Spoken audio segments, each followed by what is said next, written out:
Dairy college आसुछंती madam अध्यापिका विलंबर कारण पचारिबारु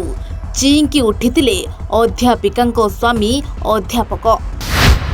अध्यक्षଙ୍କୁ असभ्य भाषा गाली करने सहित करथिले मरणात्मक आक्रमण।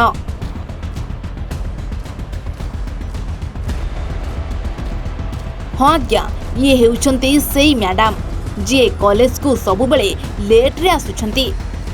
आउ डेरीर आसिबार कारण पचारिबारु अध्यक्षଙ୍କୁ आक्रमण करिछंती अध्यापिकांको स्वामी। केन्द्रापड़ा जिला मार्साघाई ब्लॉक करिलोपाटଣା महाविद्यालय रे देखबाक मिलुछि एभली अभावनीय परिस्थिति। मैडम कॉलेज को डेरी रे आसिबारु अध्यक्ष पचारिथिले कारण हेले मैडम उत्तर देबा बदल रे अध्यक्षଙ୍କୁ आक्रमण करिथिले मैडम को स्वामी। घटनाटी एही कि करिलोपाटଣା कॉलेज रो बायोमेट्रिक मेसिन खराब हो जाइथिबारु केन्द्रापड़ा उपजिलापालक निर्देश अनुसार कॉलेज अध्यक्ष अध्यापक अध्यापिका उपस्थान खाता करी उपस्थित अनुपस्थित तदारख करुथिले। सेही कॉलेज रे एक दंपति तथा स्वामी स्त्री स्वाति परिड़ा और भरतभूषण मध्य अध्यापक अध्यापिका भावे चाकरी करिसेंती। स्वाति परिड़ा सबुबले कॉलेज को डेरी रे आसुथबा कॉलेज अध्यक्ष परिलक्षित करथिले। गत 6 तारिख दिन स्वाति दिन 11टा समय रे कॉलेज आसिबारु उपस्थान खातारे निज उपस्थान जाहिर पई अध्यक्षक चांबर को स्वाति को आसिबाकू पड़िथांता। हेले स्वाति स्वामी भरतभूषण साहू अध्यक्ष हिमांशु शेखर महांती को उपस्थान खातारे तांको स्त्री को उपस्थान सठिक समय रे पकाइबाकू जोर जबरदस्त खाता मागिथिले।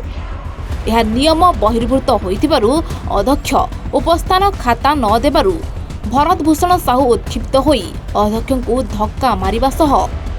असभ्य और कदर्य भाषा गालीगुलज करी अपमानित करथिले, जार वीडियो बे सोशल मीडिया रे भाइराल होउछि। घटना पर उपजिलापालक परामर्श क्रमे अध्यापक भरतभूषण साहू नाम कुदानगरी थाना रे लिखित अभियोग करिसेंती करिलोपाटଣା महाविद्यालय अध्यक्ष हिमांशु शेखर महांती। दोषी को कठोर दंड मिलू बोली कॉलेज मैनेजमेंट तरफ दाबी मध्य करिसेंती। मु हेली करिलोपाटଣା उच्च माध्यमिक महाविद्यालय अध्यक्ष हिमांशु शेखर महांती। ये किछि दिन हेलाणी अध्यापक माने बहुत इरेगुलर आसुचंती, शीघ्र आसी पहुँचुचंती एवं सांगे सांगे पलि जाउचंती कि घंटाए रहउची कि 2 घंटा रहउची पलि जाउचंती।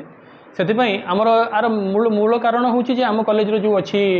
बायोमेट्रिक सेटा पाखापाखि 2 मास 3 मास ला खराब हो जाइछि। सेथिपई मु जे सब कलेक्टर पाखे पहुँचीली सर आम गोटे नुआ बायोमेट्रिक किनिया को परमिशन दियंतु। सी सेठु कहले नाही आपन जो बायोमेट्रिक अछि ताको आनी देखांतु तार भाउचर देखांतु मु तार देखिबी तार सर्विसिंग हेई परिबो कि नाही। तापर आसी पहुँचली आमर पचारली हेड क्लर्क को जे आम दियंतु टिके जो आमर भाउचर दियंतु ना से भाउचर सेटा होची कोरोना समय रे किना आइतला सेटा चाइनीज मालटा सेटा खराब हो जाय तार किछि भाउचर नाही। मु सेटु निजे ता परदिन 2-3 दिन परे गोटे देखिबा पई 8:30 बेले आसी कॉलेज रे पहुँची जाई आमर एस्टाब्लिशमेंट सेक्शन ने सब बेले थुआ थाए आमर हेड क्लर्क टेबुल ऊपर जो अटेंडेंस रजिस्टर सेठी बसी देखिली जे किए कौन करुछि खाली मु निजे किंतु गोटे कागज रे लिखि रखुताए जे किए केते बेले आसुछि। तापरे 2 घंटा पाखापाखि 8:30 रु 10:30 पर्यंत मुझे बसिक रही। तापर आमर से जो थिले पियन आउ जे आमर क्लर्क मुझे एथरक मो रूम माने मोर ये ऊपर रूम टे अच्छी जोटा कि मोर निज रूम नुह ये मोर बसिया को जगह नहीं जेहेतु श्याम सेंटर भितर गोटे टेबुल पकई मुझे बसुची से मुझे से आसी से साइन करेंगे 10:45 पाखापाखि भरतभूषण साहू आसिले कहले आपन किए कहला सेठू एठिक नहीं आसापी मुझे देख जेहेतु आपण मैंने डेरी सब आसिले मुझे नहीं आसी ना ना ये मो मैडम आसीपारनी धर्मपत्नी जी कि होती स्वाति परिड़ा जी आमर जी होती केमिस्ट्री विभाग अध्यापिका सी पाक नहीं गले साइन कर आनी तले ये मत देले। भरत बाबू अच्छा वाणिज्य विभाग अध्यापक सी तापर मत पचारे कहीं आपड़ एठिक आणले मुझे ये किसी आनबार किसी असुविधा नहीं कारण मुझे देखा चाहूँगी आपण मैंने सब मान लेट कमर्स किए तापर कहले आपन एठिक मुझे मैडम को कहीं आप एठिक आणले ना एठिक आप कहीं आसीपारे यहाँ गोटे मधुआ जगह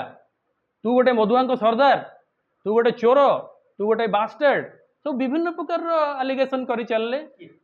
भरत भूषण साहू कही चलिले एमती विषय रे तापरे आमर आउ किछि बंधु मध्य पाखे थिला बेले तांकु जे बाधा देले तांकु मध्य आक्षेप करबा आरंभ कले तांको ठेला पेला मध्य चली गला ठेला पेला को मध्य निजे मु छड़ैछि मु कहि एमिति पिलांग बळिया हुआ ना तम माने होछ रेस्पोंसिबल लोक एमिति होबा उचित नो एटा गोटे शिक्षानुष्ठान तापरे सी मते अनेक जिनस शोधी सारी तापरे चली गले मु तापरे मोर सब कलेक्टर संग कहली सर मु कोन करबी ना आपण जहाँ पदक्षेप करनबा कथा नियंतु एवं तांको जगह जहाँ सेठू कौन कले तांको नारे गोटे एफआईआर लिखिली एफआईआर जाइकि निजे देकी आसिली पाखापाखि 10टा 11टा कि 12टा सुद्धा मुझे दे आसिली जाइकि आपण कुदानगर रे तापरे बाकी तक जहाँ घटना घटी विषय तो मुझे जानी न्याय भावुची उच्च आमर जी अच्छा उच्च कर्तृपक्ष यार किसी पदक्षेप नवा दरकार आउ लोक मैंने एठारे आमर रहीकि आमर परिवेश को नष्ट करुचंती सेमानंकु एठू हटई देले मु भावुची सबुठारु भलो कारण सेमाने आमर परिस्थिति को नष्ट करदेबे। Bureau report A1 Odia.